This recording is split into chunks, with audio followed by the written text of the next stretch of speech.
controversy, scandal, mayhem.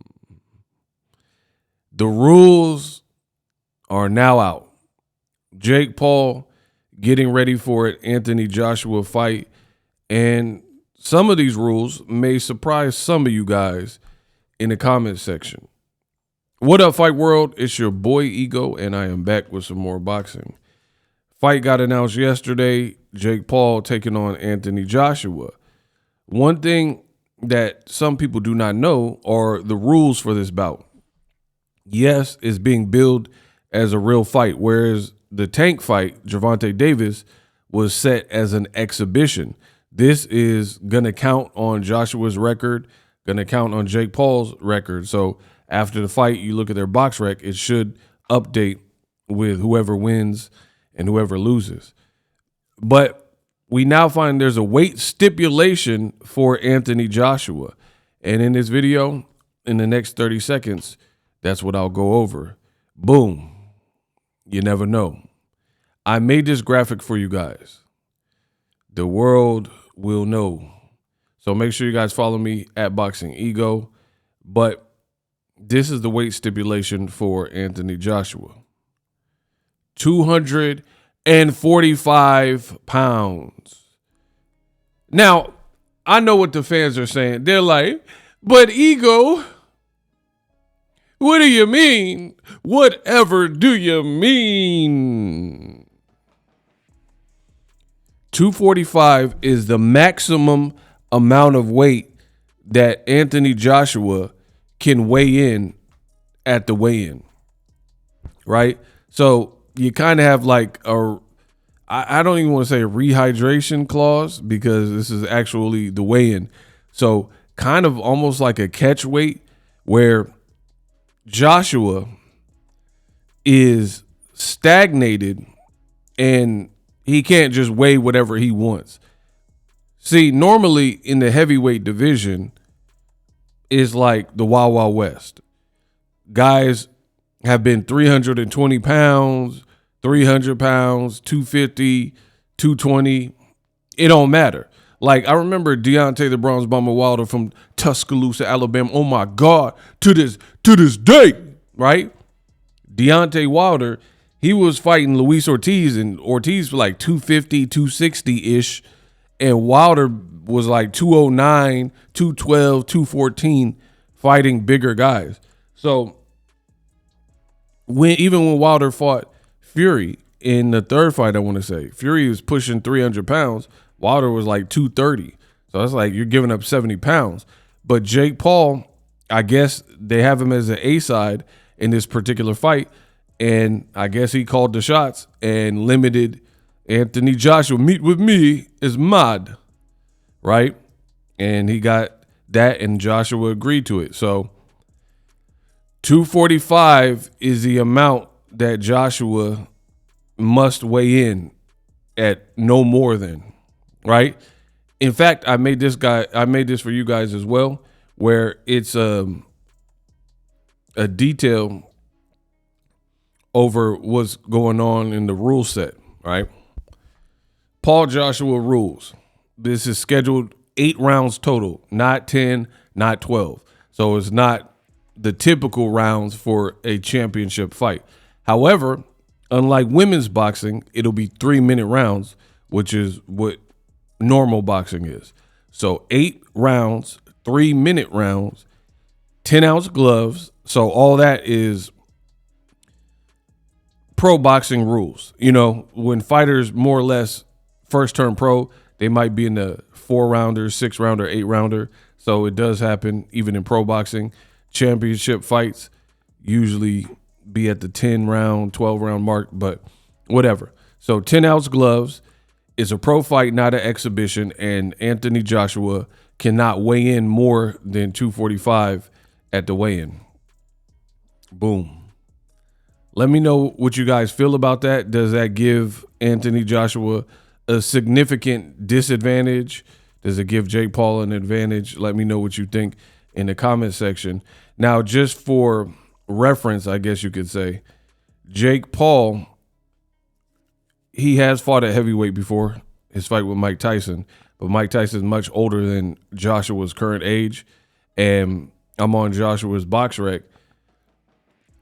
Joshua weighed 252 and a quarter when he fought his very last fight. So he's been out the ring since fall of last year, right?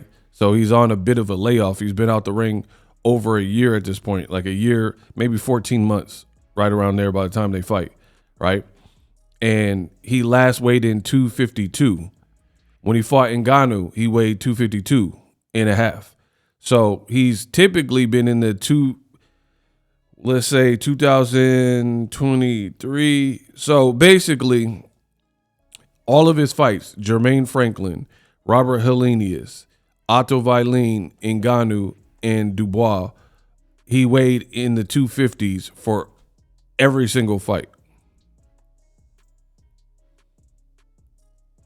Every fight has some type of glitch. So basically, every fight from 2023 and up, Joshua has been 250 in the 250s.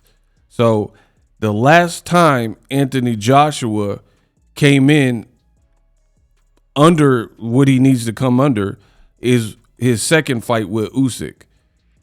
He weighed 244 and a half. So back in 2022, we're about to enter 2026. So almost 4 years ago, 3-4 years ago is the last time he's been under the adequate weight. And in the first Usyk fight, he weighed 240. But before that, yeah, he's 240. He around 240. Takam fight and Klitschko fight, he was 250. So he kind of fluctuates, but he has more of his older fights are under the weight. Now, I want to say this in all fairness.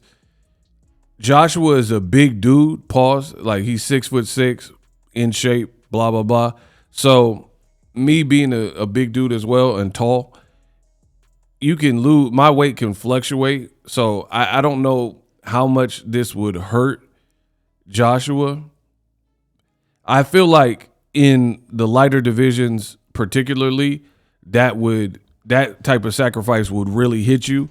But Joshua, I don't know. I don't know how hard it would hit a heavyweight being like stifled in not being able to gain those extra 5 to 7 pounds that you've been for the last several years. So let me know what you think in the comment section. Will this hurt Joshua having to deplete a little bit more, cut a little bit more as a heavyweight? However, I will say this. There are some people who are just outright and they're like, oh, it doesn't matter. Who cares? It's just 5 pounds of blah, blah, blah.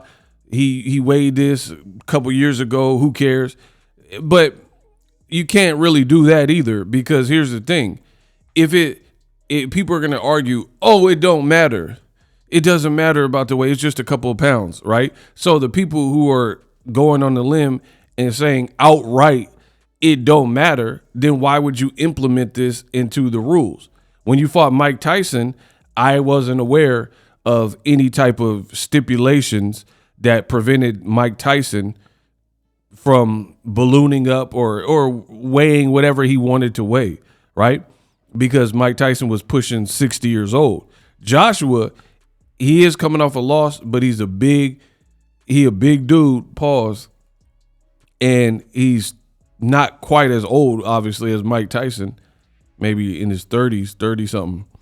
So you can't just discount it and say it doesn't have any benefit, because, again, if it has absolutely no benefit and it doesn't make a difference, then in the heavyweight division, why would you add it to the fight? Why not just have a fight? Like Wilder, he didn't say, oh, Tyson Fury, you can only weigh 250 when you're fighting me. Tyson Fury might have got knocked out if the weights were closer like that. You know what I mean? Because he almost got knocked out with a crazy weight gap.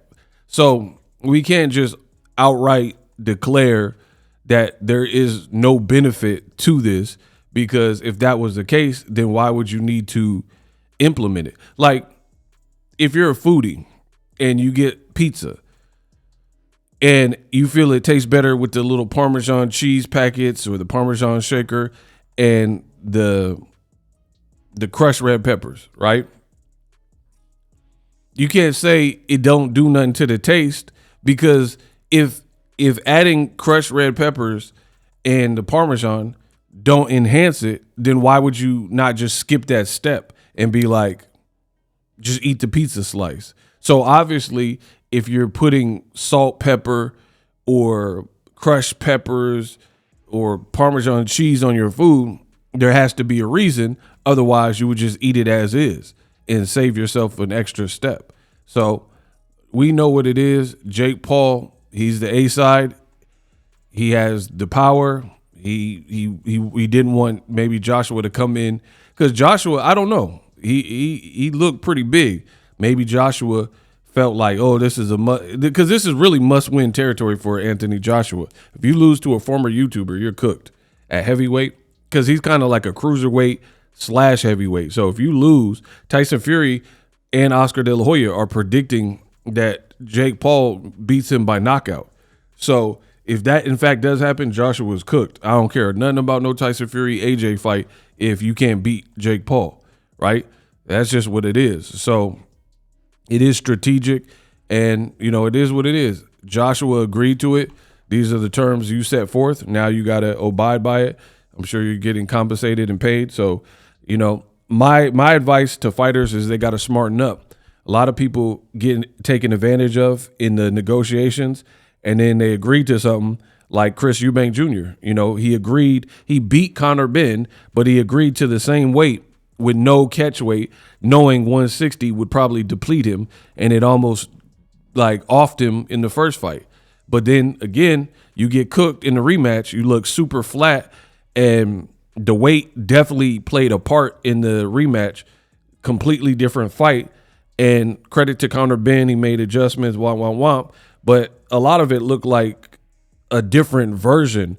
You had an older Chris Eubank Jr. who went through a war, came back a couple months later, and then have to cut that weight again. It's just only so many times your body going to forgive you for doing that back to back. Plus going through a war in between it where you had bruising and whatnot. So these fighters, they got to be smarter and stop. I understand money and taking care of your family and stuff, but it's also your career. You can't just agree to everything, because at the end, if Jake Paul cook you, you agree to it. So Joshua can't be like, oh, no, it's the weight, man, bruv, it's the weight, man, please, meet with me, mad weight. Like, nope. You agreed to it. You're an Olympian. You're a gold medalist. You're popular. You've already made a lot of money. You the one out here at this point of your career off a long layoff. See, and that's why it's strategic too, because, again, he ain't fought since 2024. So you off a 14-month layoff. Who knows how much you weigh? You might have to cut, you know, to get into fight shape, and having to cut a little bit more or not exceed a certain thing requires more like precision, because maybe you can't eat this meal. Maybe you got to run more or whatever. There is a reason for this to be added. So that's my 2 cents. Let me know what you think.